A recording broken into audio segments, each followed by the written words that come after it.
Welcome to Core Concepts. My name is James Renford Powell and I'm your host. This is the show that deal with issues, people who come from a wide variety of spiritual disciplines and have found their own path. And in this show we deal with why they believe what they believe, and what it is that they believe, and how is it manifesting in their lives. And this has been this show now for quite some time. If you're looking at this not on YouTube, then be sure and go to youtube.com and type in Renford Broadcast Network, and you'll be able to see the variety of shows. I really believe that you can find almost anything you want to on the internet, but at Core Concepts on the Renford Broadcast Network, you will find things that you wouldn't even know to look for. And our guest today might be in that category, and that is Juli Dennis. And Juli is the daughter of a doctor, so healing work has come naturally to you, I think. And even though she started out as she's a graduate of Harding University and got her master's in was it UT? Mm-hmm. In clinical psychology? Social work. In clinical social work. And so she's moved quite a path, and we're going to talk to her today a little bit about some of the things that you've done. Can we talk a little bit about the types of training that you've received in healing work? Sure. You want to talk a little bit about that yourself, or? Well, whatever the first modality I trained with at that time was called Healing with Angels.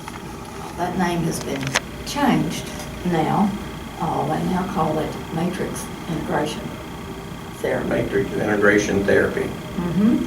And how I encountered that was a real surprise to me. I was in therapy with local psychologist Wally Jaraska for healing some post-traumatic stress disorder issues, and he was using EMDR.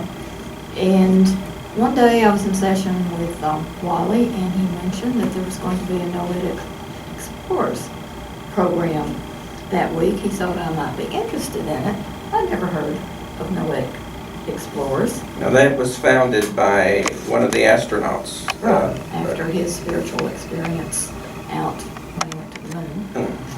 Is that Mitchell? Mm-hmm. Yeah. Edgar Mitchell. He founded the Institute of Noetic Sciences.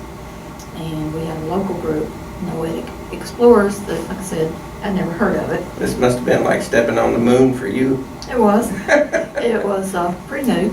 So Wally mentioned that night there was going to be a woman do a presentation on medical intuitive work, which I really hadn't heard much about. And I went, and I found it very fascinating. Then I learned the next program was going to be Peter and Laura Selby Mead coming to town and doing a workshop on healing with angels. And before they presented at the Noetic Explorers meeting, they were going to do a demonstration at the Unity Church that formerly was on Kirby Road. Right. And I had started attending Unity on Kirby Road. Even that was quite a step from Church of Christ, wasn't it? Yes. So I went when they did their demonstration at the Unity Church, and they worked on the child of friends of mine and other people in the audience who volunteered for healing work, and I found it really fascinating, and it seemed to be authentic in that they would do testing of range of motion of the people's bodies, those who had physical complaints. They would do range of motion testing and stuff before their treatment and then after the treatment to demonstrate the improvement there. And anyway, they worked on several folks that night, and I thought, hey, that's pretty interesting.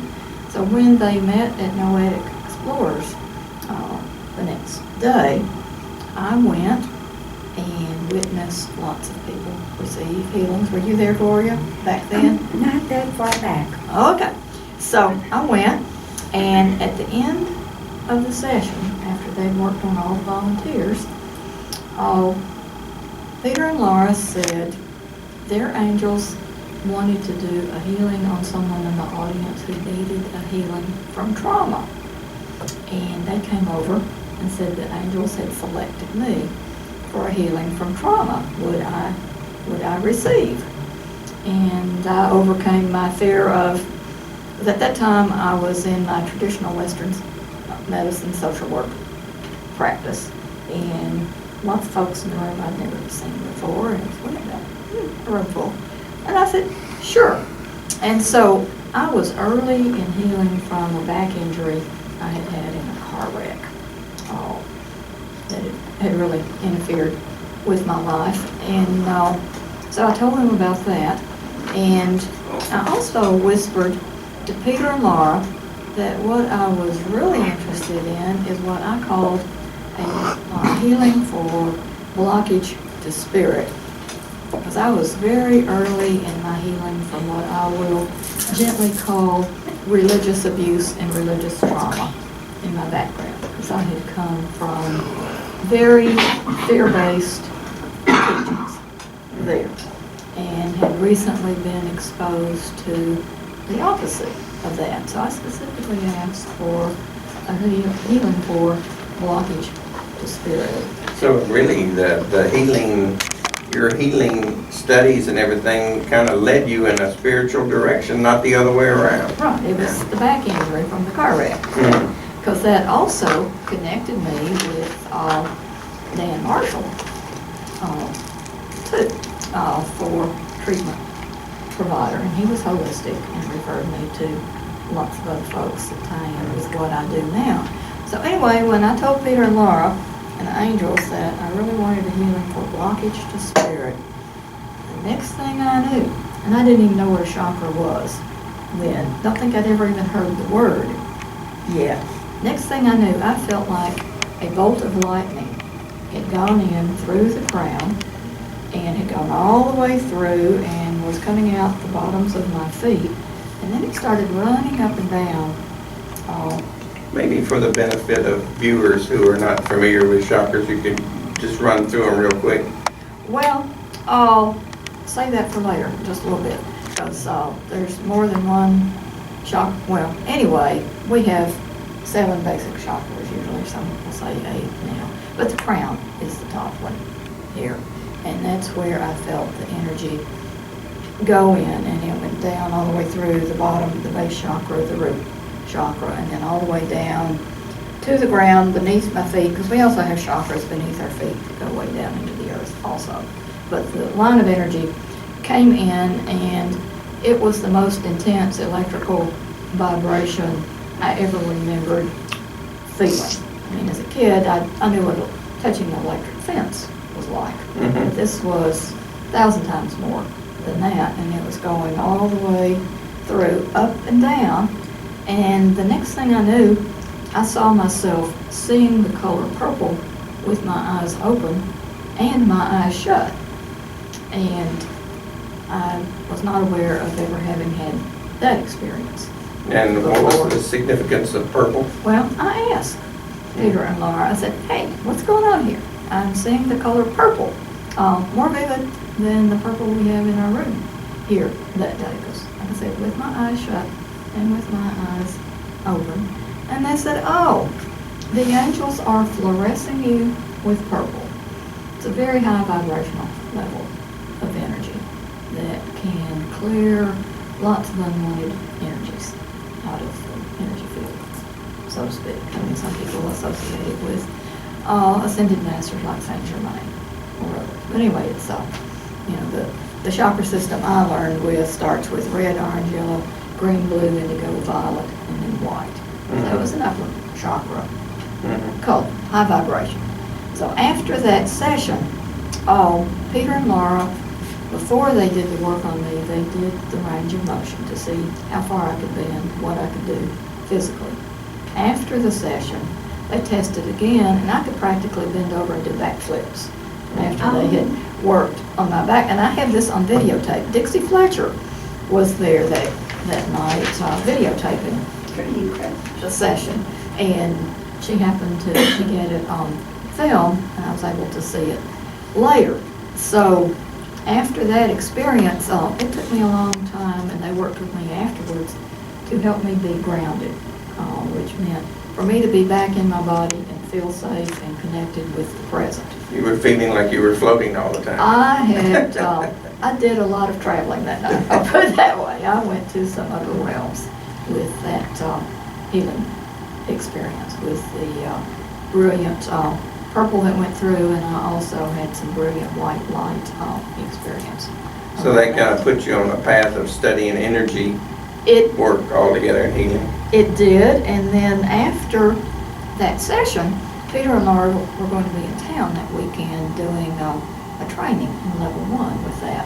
And I knew I was nowhere ready to take that class with them at that time. Several months later, they came back to Memphis and did level 1 Healing with Angels. They did that in November of '99. Yeah. And I'd had the session with them, in September of '99. So when they came back to town, I always felt very drawn to take the class. And I was still basically unemployed at that time after the back injury. I hadn't been able to go back to full-time work a whole lot yet, and my cash flow had been pretty slow. And at that time, I was attending First Unity Church, and someone, it was Doug Parks, who was at First Unity at that time, and was very involved in starting the caring center out there. He was the one who had brought Peter and Laura to Memphis, because he's brought lots of other trainers to Memphis also, but he brought them. And I was given the gift of a scholarship to take that training with Peter and Laura. So I went, and that's when it all started with the energy work, because that's the first time anybody had ever taught me to consciously feel energy. I'd never done that in my memory before. And they taught us a lot of techniques, and I ended up taking level 1 with them in November, and then the next year I did level 2, and then I repeated level 1, and then I repeated level 2 with them. And during that time, taking the classes with the Healing with Angels, I connected with Bob and Debbie Springfield, who were Reiki Masters in town. Now they're the ones who actually started the caring center originally, aren't they? Yes, they are. And so I connected with Bob and Debbie in that class, and even the first time I took the class, Debbie Springfield was assigned to me for us to work together. And I thought that was pretty interesting, because here I was, new kid on the block, brand new with this, and Debbie at that time already had more than 20 years experience as a practitioner of healing modalities. And so I had a magnificent experience with her. I noticed where she's just getting out of the hospital from some surgery. Yes, yeah. So certainly want to send lots of love and light to Debbie and Bob and the family right now. So connected with Bob and Debbie, and after that class was over, the next morning I woke up with the name Reiki, Reiki, Reiki going through my brain, and it would not stop until I went and picked up the phone and I called and scheduled Reiki training with Bob and Debbie. How could you tell viewers exactly where Reiki comes from and what it is? I'll give a short version on this. It was developed by Dr. Mikao Yasui, a Japanese doctor, and he received it in a meditative type experience, where it was a channel type experience, where he received a download of instruction and symbols to use for healing. And the word Reiki is Japanese for universal life force energy, or energy from God.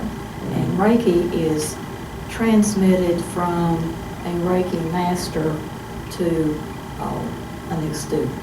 There's a lineage with the Reiki training that can be traced all the way back to Dr. Yasui there. But Reiki, Bob and Debbie were my first Reiki masters, and also in the class with them was Barbara Owen Bruce at that time. And they were they were my first. I since had other Reiki initiations with other Reiki Masters. It's a little bit different lineage, and it still all goes back to that. Now, there are a number of different modalities of some similarity, right? Like healing touch. It's more like than different. Healing touch is taught by certainly someone who's reached the credential as an instructor. It does not require an initiation or an attunement. And Reiki does. Reiki does, and it's you can either use the term initiation or attunement because the student is attuned to that particular vibration of energy there that goes all the way back to what Dr. Asu So it's brought in. it's like tuning the radio dial Or I and like, back to get it just right. or I like to look at it something like it's different flavors of ice cream. They're all good, and they're more like than different. But Reiki does require an initiation or an attunement process that is a pretty specific process to transmit it to other folks where, for example, all of these other modalities I've trained in, there's not a hands-on transmission, attunement of vibration. But you kind of went on a tangent, didn't you? Started studying energy work everywhere that you could get I did. a scholarship or that you could get to it for it. Could you give us a little idea of some of them? Well, I will, and the main reason I did that is that I was on a healing journey. I had some medical, psychological, emotional, physical, spiritual areas for healing. And I For yourself? For me. Yeah. Oh, yeah. And the blessing for Reiki is, and some of the other modalities also, that whenever I do a Reiki session for somebody else, I'm also receiving the energy. Because the energy comes through me first before it goes to the client.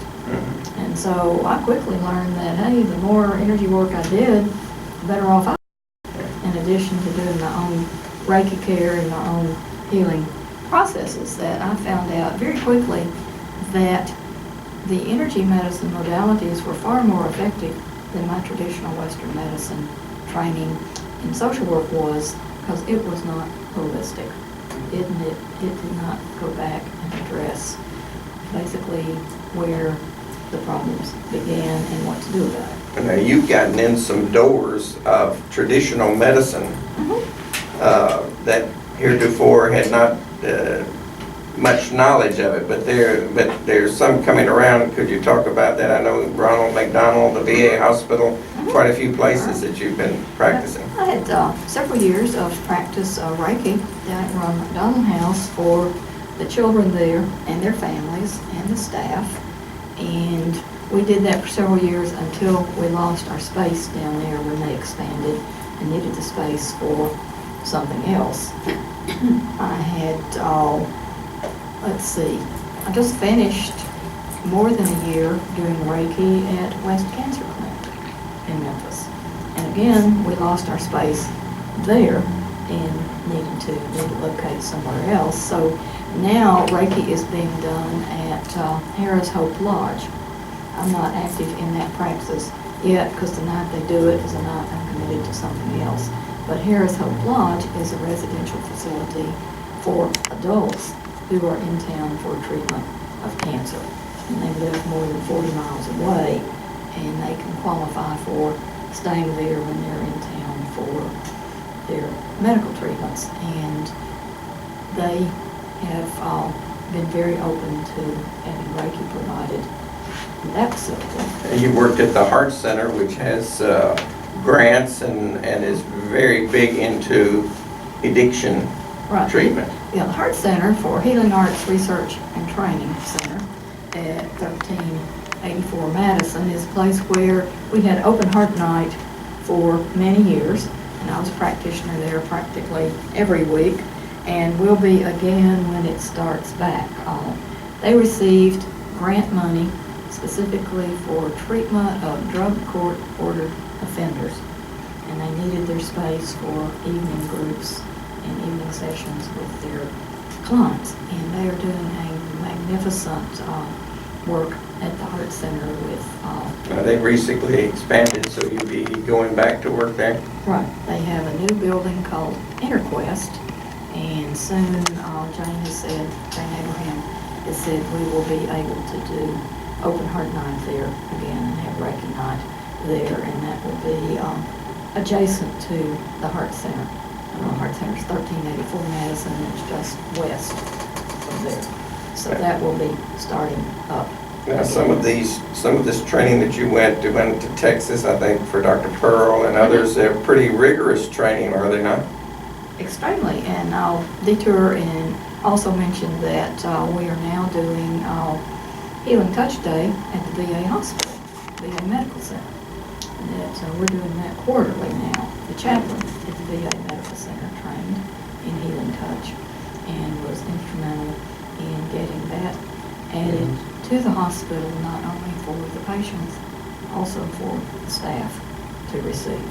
And eventually the intent is to do it more than quarterly. We have a waiting list all day long for folks signed up to receive sessions at the VA. There's a real demand for it. So I look forward to having that expand. Now, how did they find out about it? I mean, that the average person going to the VA hospital would not, you wouldn't think, would be normally aware even of what subtle energy work is all about. Well, the chaplain there found out about Healing Touch and trained, and she also knows that it is being provided in other hospitals around the world, and there's reimbursement for it. And eventually, we'll get that added among other things. Now, does that mean that there's a little bit of an awakening?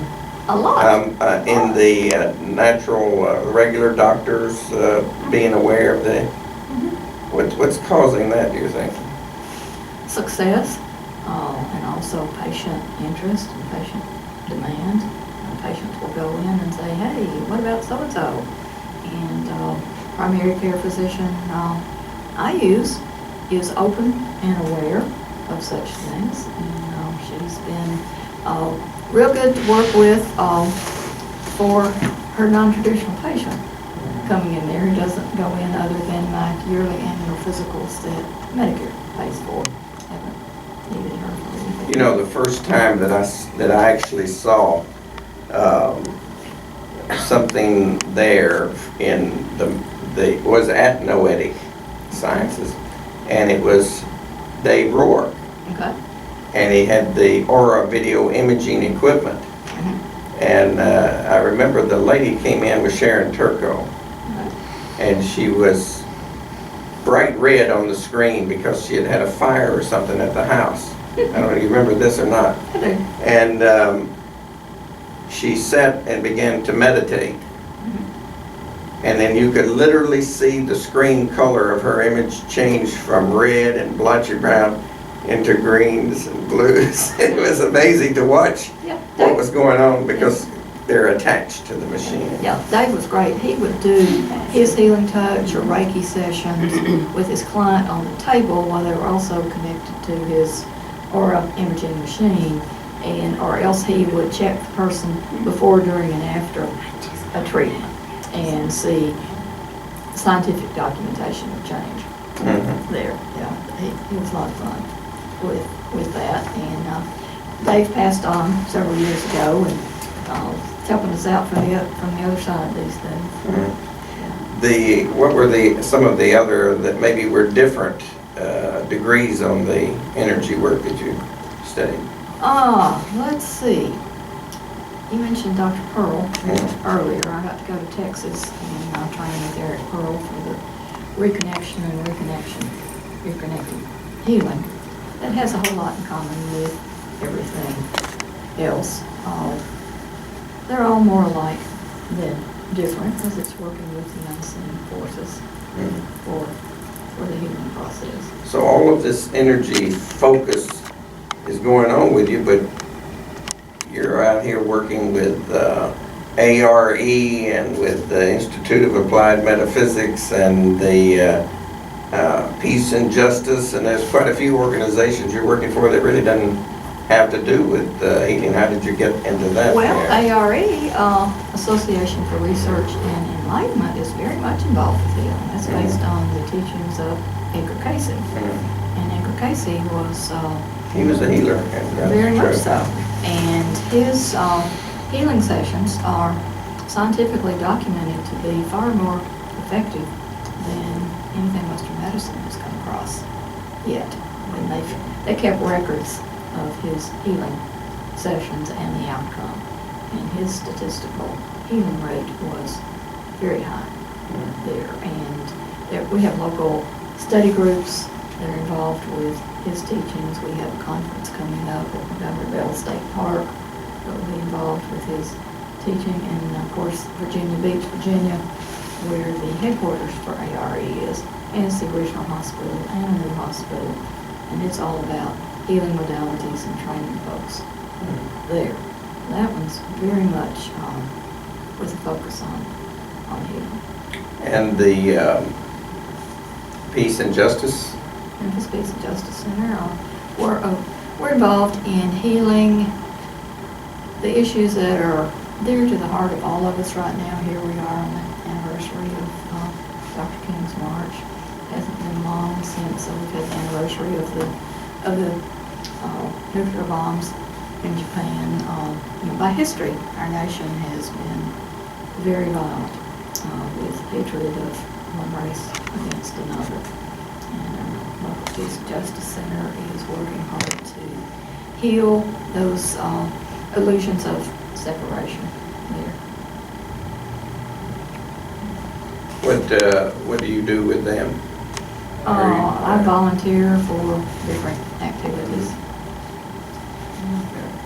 And the interfaith group, I think you've been to a number of theirs situations. What do you do there? Or? It's still more of a volunteer and a connector for telling people about the group and the resources there. I'm not staff or anything, but basically a volunteer and a supporter and a cheerleader for these groups. Well, you've been a cheerleader and a supporter for the Institute of Applied Metaphysics too, so I have. that's appreciated. I found this brochure in this little Radiant Healthworks book that. Now this had, that's a list of people that do energy work, right? It is. Elizabeth Bird put this together years ago.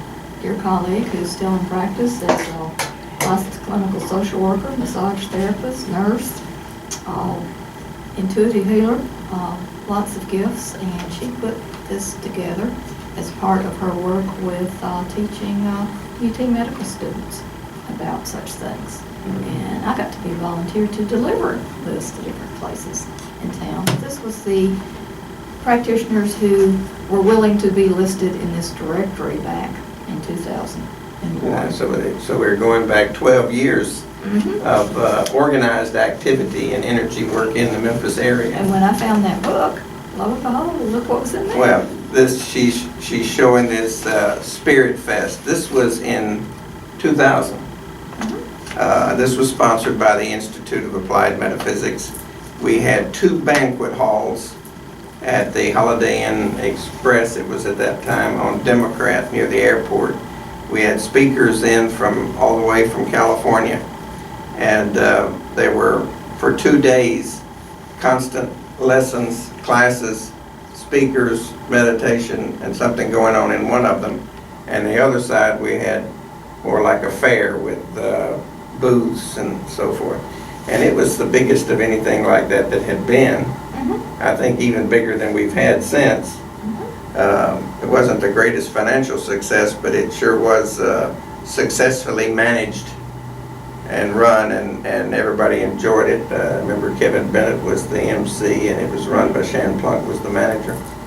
A lot of the practitioners are still here in practice. That are listed there. Yeah, Keith Blanchard. Yeah. Is and Robin And Brown. Keith is now a host with the Radio by Renford. Of course, a lot of these were out-of-town folks who came in. And a lot of people from out of town.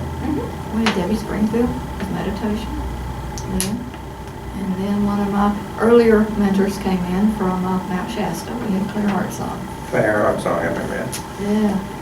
Now, you've kind of, there's two different things that we haven't covered. You've got a lot of coverage, newspaper coverage with the commercial appeal, and others about your work with animals. Tell us how did you get there? This is working, I don't know if the camera can pick that up exactly, but this is a photocopy of an article in the commercial appeal about Julie working with horses. And you've heard of horse whisperers. I guess you could say she was whispering away there. And animals, birds. How did you get from, I mean, this is going a long way. Well, I'll tell the story of what first happened that got my attention about the animal kingdom, per se. After I had taken the Healing with Angels modality, and it just started with Reiki. I was still in practice as a licensed clinical social worker. I had an office at 6263 Poplar up on the higher floor. I went to work one day and looked down on my dress before a client came in, and I was wearing this beautiful little red ladybug. And I decided she needed to go outside, that it was not good for her health to be inside my office building. And I had time before my client was due. So I put that little ladybug down in that space between my hands, got on the elevator, and had several people on the elevator ask, what in the world, you're doing? And I go down, and I find a bush that had flowers on it, and I go over to that bush, and I was, feeling, pretty happy that day, and I said, okay, little ladybug, you need to stay out of high-rise office buildings. You'll be much happier out here with your family. And I'm going to take you over here to that bush. Well, before I got to the bush, I felt something in my hands, a very intense vibration in my hands. And I looked down in a little space like this, and I could see that little ladybug blasting me with brilliant white light. It was more brilliant than that would have been down inside my dark hands. But I could see the energy coming from that little ladybug. And so I went ahead and took her to the bush and released her, and telepathically I heard her thanking me for releasing her. And then I wondered, okay, well, now what? Do I go tell the psychiatrist next door to my office building what has just happened here? Because that really got my attention, to feel that intense vibration and then see the brilliant white light just blasting from that tiny little ladybug. Fortunately, I had colleagues by then in the energy work field that I could talk to about such things. And then pretty soon after that, I went home for lunch one day and saw a robin passed out on the driveway. It was summertime, very hot. This robin was conked out on the driveway in my carport. And I go over and look at her and feel her, and I can tell she's still alive. But she was, pretty limp, and I'd never worked on a bird before. And I could tell she'd been shot by a BB, because this section right inside her left eye had a dent in it where a BB had been. And I also had recently told the grandchildren of my next door neighbor to stay out of my yard with their BB gun, leave my birds alone. So I knew she had been shot by a BB gun, and I hoped she had just been knocked out. I could tell she was dehydrated, and I got some water and put some in her a little bit and put some on her, and of course got her in the shade and did some energy work with her, and I could tell her her energy was coming back a little bit, but she could just, lift her wings out like that. She was nowhere ready to travel yet. Well, I had to go back to work, and I didn't know what I was going to do with her, because if I put her in my house, my cat would have really enjoyed that. And just didn't have anybody at that time to call or what to do, and so I found a hedge at the front of my house that was in the shade, and it had been trimmed recently, so the top was flat and dense. So I didn't want to leave her anywhere where she'd fall through, and I didn't want to leave her where neighborhood cats could get to her, or the dogs, or kids walking home from school. And so I put her on top of that hedge in the shade after I put water on her and did all I knew to do to her. And I could tell she was getting a little bit better there. So I was gone a couple hours, came back, and I wanted to believe she had flown away and everything was okay. I had no proof.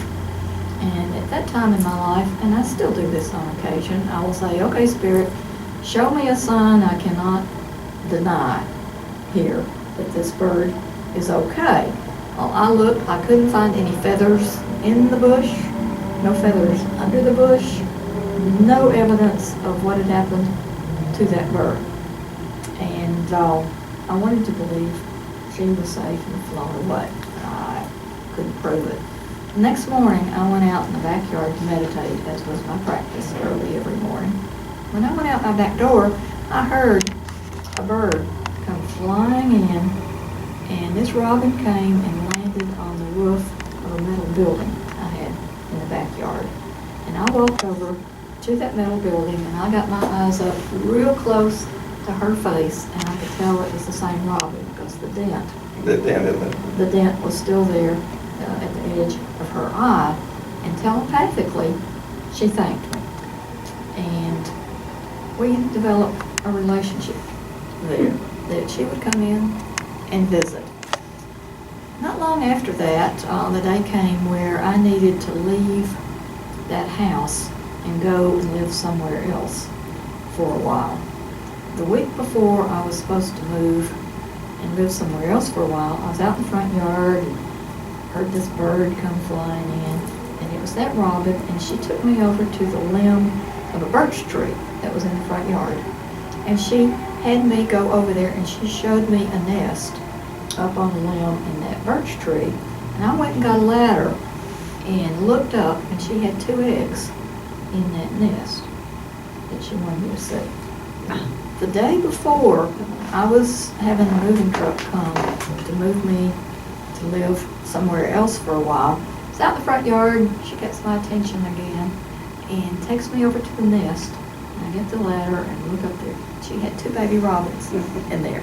She had a little boy robin and she had a little girl robin in there.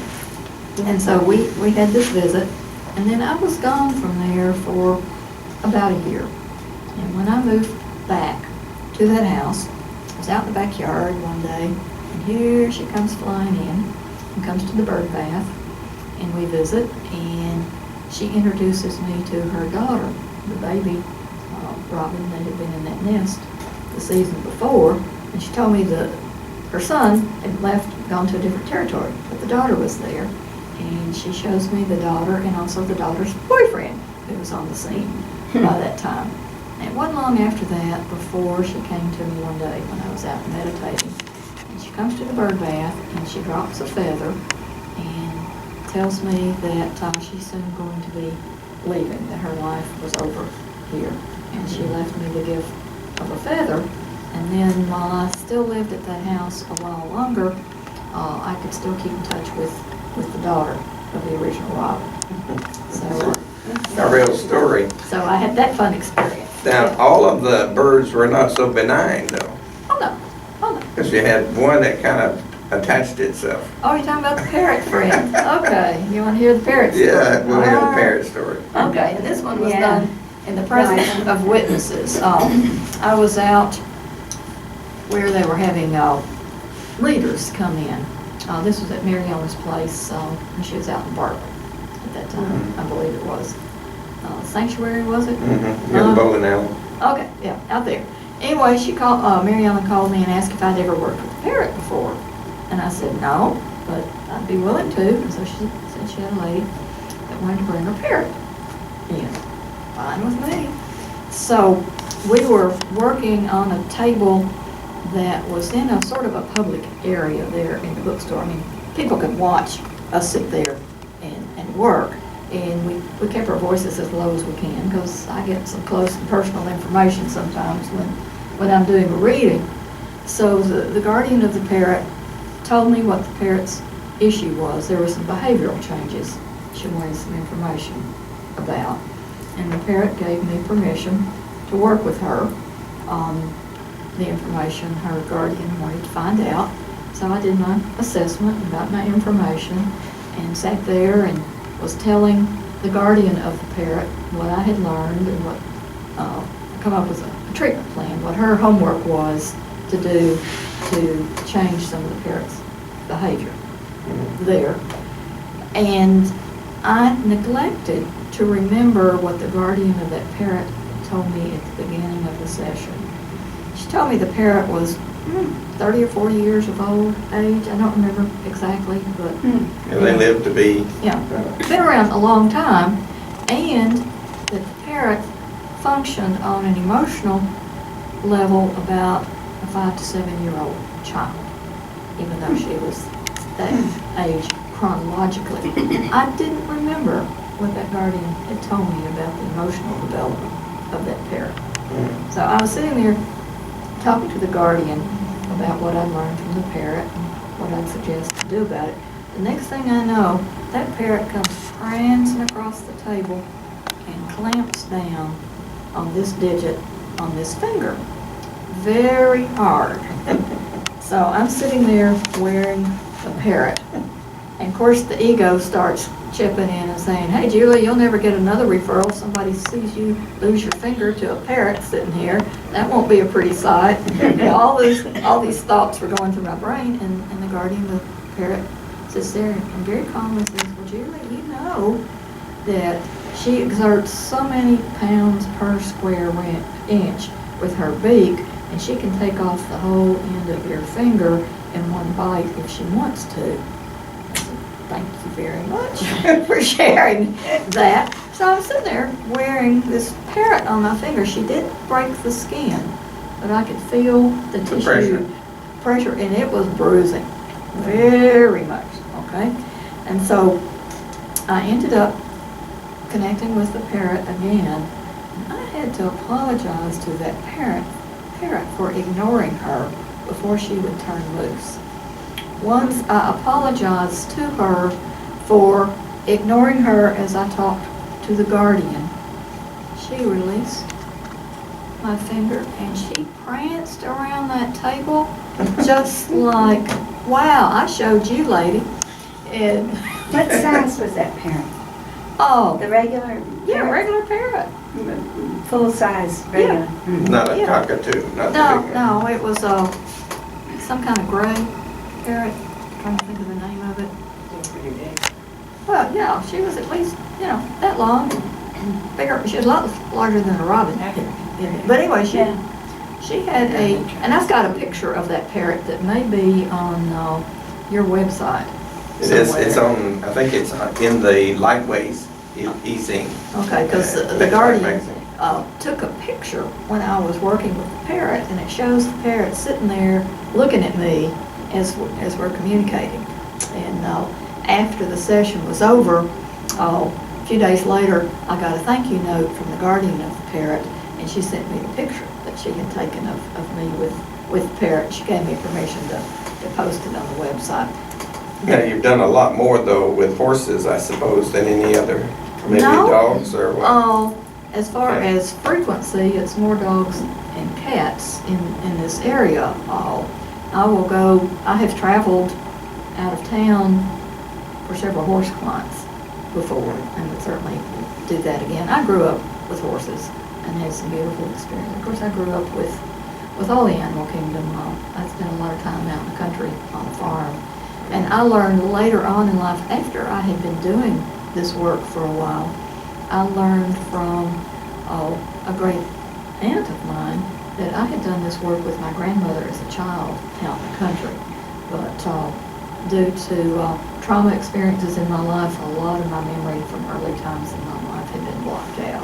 So I had not remembered that. But she told me that my mama Mike and I were known for working with animals, and people would bring their animals to us out in the country for us to work on. So it's something I started with, and I know my grandmother had done it. Now, you've got a whole new area of activity now. You want to tell us about World Peace Diet? Sure. Over a year ago, I'm also involved with the local food awareness educational group.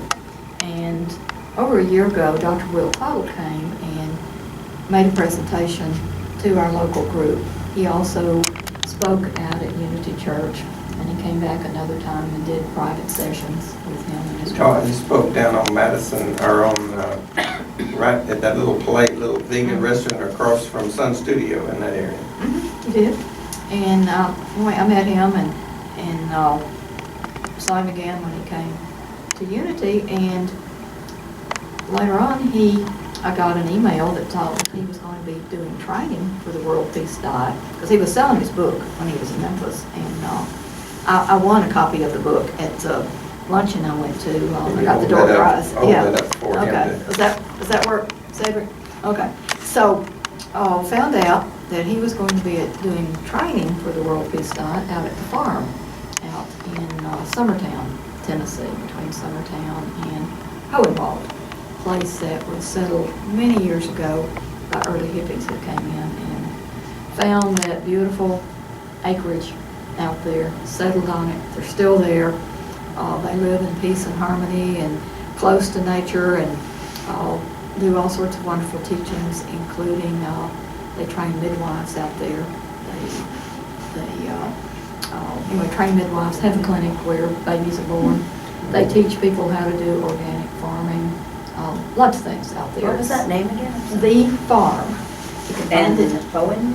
It's between Hohenwald. Summertown is the official town it's in, right on the border. It's way out. Thousands of Hohenwald acres. is near Nashville. Yeah. It's very close to where the Natchez Trace begins. Oh, thank you. Yeah, but you can go camp there, take classes there, get on the website, and The Farm. The Farm, yeah. So went out there for training with Will and got my most recent credential.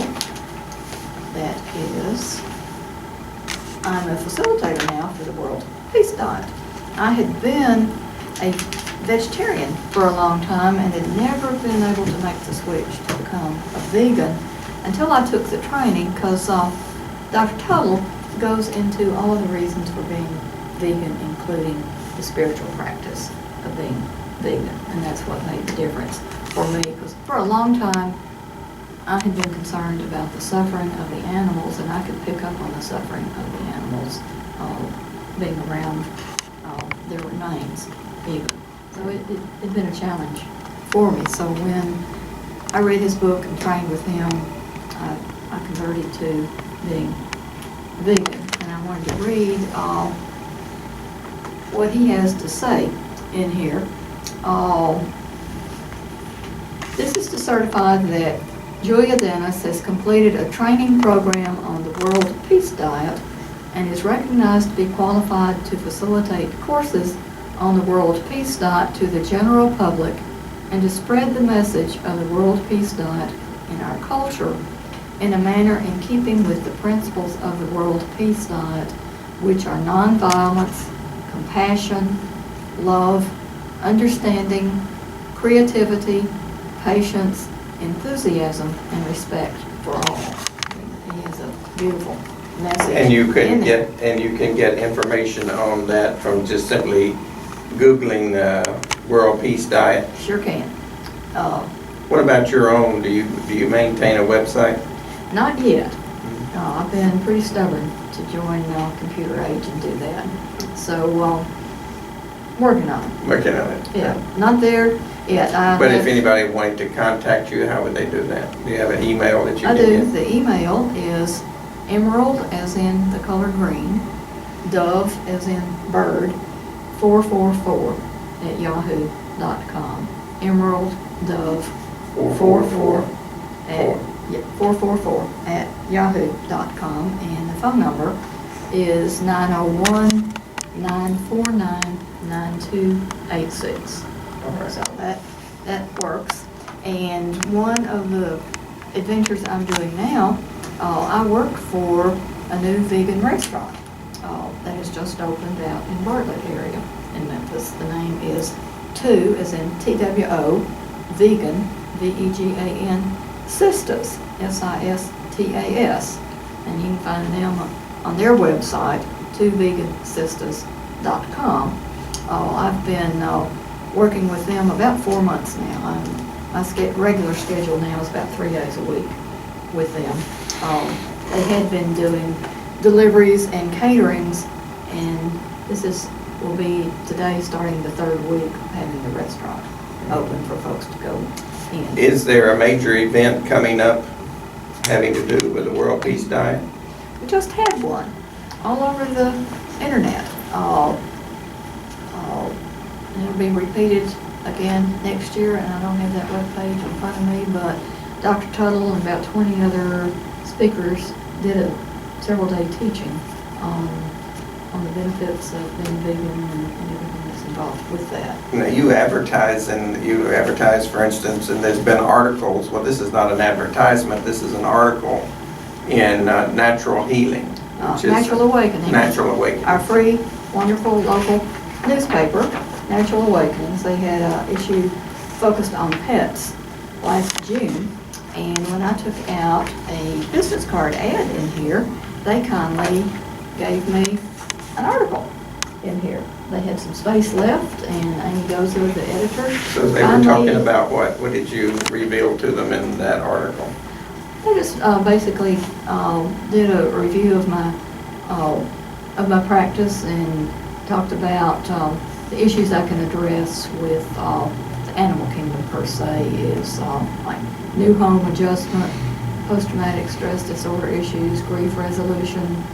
I do Reiki, cranial sacral therapy with the animal kingdom, healing touch, relationship harmony. And then they quoted the mission that's on my flyer, that I see my mission is to help animals and humans understand and help one another more effectively by establishing trust, unconditional love, and respect in their relationships. Another group I'm involved with locally is the Save Our Shelter advocacy group to improve the conditions at our local animal shelter. I like your title here on your card, Minister of Peace. That's my generic Animal Communication. title that covers everything. I believe that started, I literally was born on United Nations Day. The United Nations and I were born the same day in California at the same hour, and we have both had a challenge of being peacemakers on this planet ever since. Well, we have a few minutes left. I wonder if you'd like to just simply address our viewers, talk a little bit about your path. I mean, you pretty well covered everything, but is there any advice that you might give folks that they can, that you found to be a powerful benefit to you? Let's see, maybe I have something here. If it jumps out, if not, I have to go memory. What was that? Guess I'm not supposed to do that. Not having anything come in right off the top of my head, Ben. Okay. Yeah. Well, it's been Missing my opportunity, yeah. That's all right. I mean, you've had quite a story and quite a path, and if anybody would like to know more about it, you can contact her at emeralddove444@yahoo.com, right? Right. Or 949-9286. 949-92. Area code 901. 901. All right, well, I want to thank Julie for being with us on Core Concepts today and sharing your path, and which has been a long one and quite a trip. I have one quick thing I'll mention. I just remembered this since I had it in writing. One of the first things that happened, you've heard stories about books falling off the shelf to get your attention. I literally was in a bookstore once, and this book fell off the shelf and hit me on the foot. Literally, that happened. And I picked it up, and the title was, Are You Becoming Enlightened or Losing Your Mind? And it was by a psychiatrist out in California, Dr. Dennis Gersten. And I read that book, and I quickly took it to the medical doctor I was working with then, Dr. Dan Marshall, who was already aware of it, and it helped bridge the gap between what Western medicine taught as pathology, which truly was the awakening process. there. It took a lot of the stigma out of mental health labels. that Kind of gave you some validation about what was going on with you, didn't it? It did. It was a wonderful book that came at a time where I was making that transition from traditional Western medicine training to encompassing a broader view of the world. Well, thanks again for being with us on Core Concepts, and thank Thank you, you, Jim. folks, for being with us as well. I want to remind you that this program is sponsored by the Institute of Applied Metaphysics and One Community, and is also by the Temple of the Sacred Gift. This is where we are for these 2 months, and want you to come back and be with us. Next week we have a slate of 5 speakers for September, so come back and join us. Also, go to youtube.com, Renford Broadcast Network, type that in. There are links there that will take you to the blogtalkradio.com/Renford, which is our radio network of 10 shows. And also go visit IAM-COR.org. This is the virtual campus of the Institute of Applied Metaphysics. The 3 degree level program of study is there. The Renford books are there, but there's also 3 free ebooks. You can download the Searcher's Roadmap, the Core document, and the Unity Principles, and you can also download a free copy of the Lightways Easing. Thanks again for being with us on Core Concepts.